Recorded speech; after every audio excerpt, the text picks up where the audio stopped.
मैं उस देश की नागरिक हूँ जिसके हाथ में गंगा और हाथ में तिरंगा है।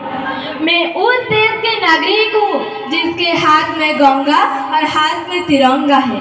वो देश जो कभी सत्यम शिव सुंदरम कभी वंदे मातरम और कभी पंजाब सिंधु गुजरात मराठ दाबिल उत्कल गंगा है।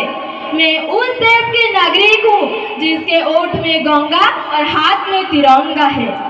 एपाख गाँव धाई आसी गड़ पूजक मो घर एपाख गाँव धाई आसी गड़ पूजक मो घर मोर समस्त दर्शक बंधु मान आंतरिक नमस्कार। मु तो ओडिया भारी तो बढ़िया से गर्व मु तो ओडिया भारी तो बढ़िया से तो गर्व एटी थाए कि जोड़ी थाए 12 मास 13 पर्व। मु राजलक्ष्मी साहू सरकारी उन्नीत उच्च विद्यालय गड़कुजंग 10म श्रेणी छात्री अटे। मु आपण मानकु आज सुरभि कार्यक्रम रंगमंच रे स्वागत करूची। जेउ शिशु कलाकार माने आज ताकर नृत्य माध्यम रे आपण मानकु मनमुग्ध करबा को इच्छुक अछंती सेही शिशु कलाकार मानकु जोरदार करताली देकी स्वागत करंतु।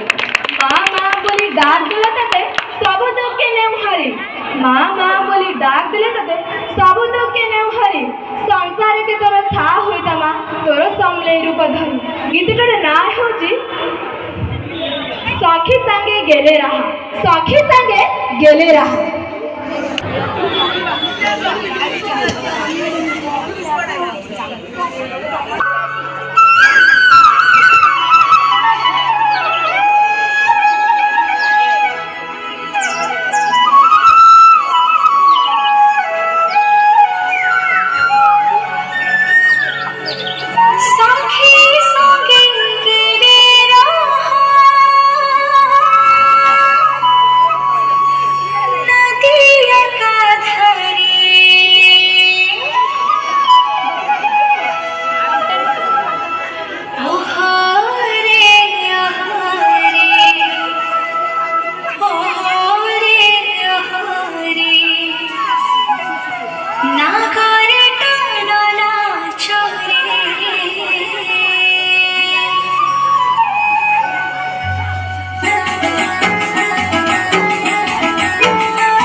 जोरदार करता है।